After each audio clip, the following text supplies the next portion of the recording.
Hey there, my name is Michael Blanc. If you're interested in finding out more about apartment building investing, you are in the right place. Today's topic, 4 non-negotiable rules for buying a negative cash flow property.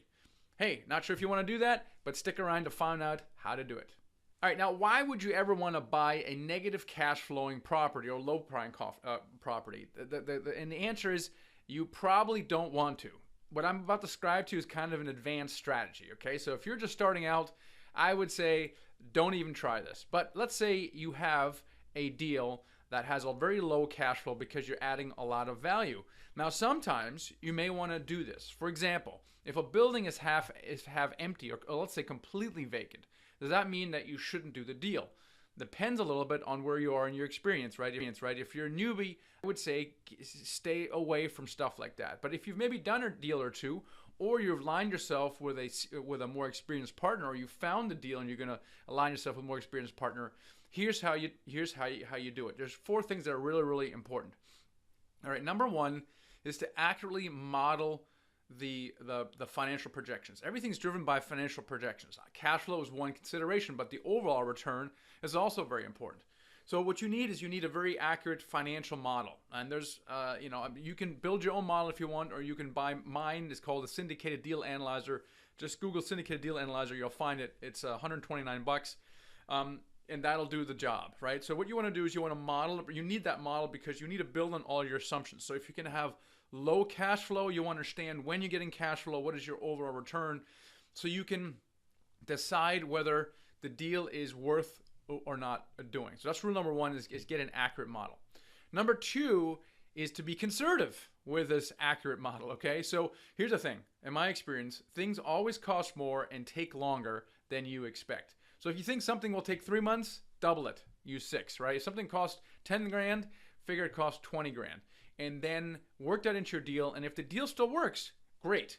Then you may want to proceed with that. Just be very conservative in your projections. Number 3, be confident in your business plan. What does that mean? That means that you have to be very clear about the problem in the property and the solution. This is not an area where you can guess. Well, if vacancies are high, why are they high? Is it for reasons for mismanagement, or is it the market, right? If it's the market, you got a problem, you got to know. If the rents are low, why are the rents low, right? Is it, again, mismanagement, or is it the market? You got to know these things, and you have to be very, very clear about the solution to those problems. The solution is, the reason that the vacancy is so high is because the units are not rent ready. Why are they not rent ready? Oh, there was a fire in 2 of the units. The owner doesn't have the money to renovate those. People started moving out. Oh, okay. So it means that if I put the money in and get these units rent ready, I should be able to lease them up. What makes me think that? Oh, because the property next door has a 96% occupancy at $100 more in rent. Oh, okay, that makes a lot of sense. And you have a lot of confidence that your property manager can execute on this plan, right? Because now you have to go in there, turn a bunch of units. Does your property manager have the experience to do that? If you don't know, that's a risk factor, okay? If they do, that's great. So be very confident about your business plan. Number 4, this is really important, is have enough capital reserves. Okay, so the challenge with negative cash flow is that there is a possibility of exhausting your cash, especially if things take longer than you think. All right, so this is very important that you never run out of cash. Even with stable properties, you should always raise more, have more cash and reserves than you think you might need. If you have investors on board, you can always return the money in 12 months when everything's stabilized and the dust settles, okay? But you never want to run out of cash. So especially with a negative cash flow situation, let's say you're projecting 12 months of low cash flow. Great. Well, why don't you make it 18 months or so and make sure that all of the interest and mortgage and expenses that you're not covering is coming out of some kind of reserve fund, and make sure you have enough. So that's it, really. My first thought is talk you out of a negative or low cash flow situation. You should always be buying for cash flow, okay? For the newbie beginner person, look for stable cash flowing property. It means that these are properties that are 90% and above occupied. You can get great cheap debt for it, and then you add value on top of that. You increase the rents or you tweak with the expenses. Okay, if you go below that, you're dealing with more distressed assets, which is more for the advanced. But if that's what you're going to do, these are the 4 rules that I want you to follow. Get an accurate financial model. Okay, financial syndicated deal analyzer is a great tool for doing that.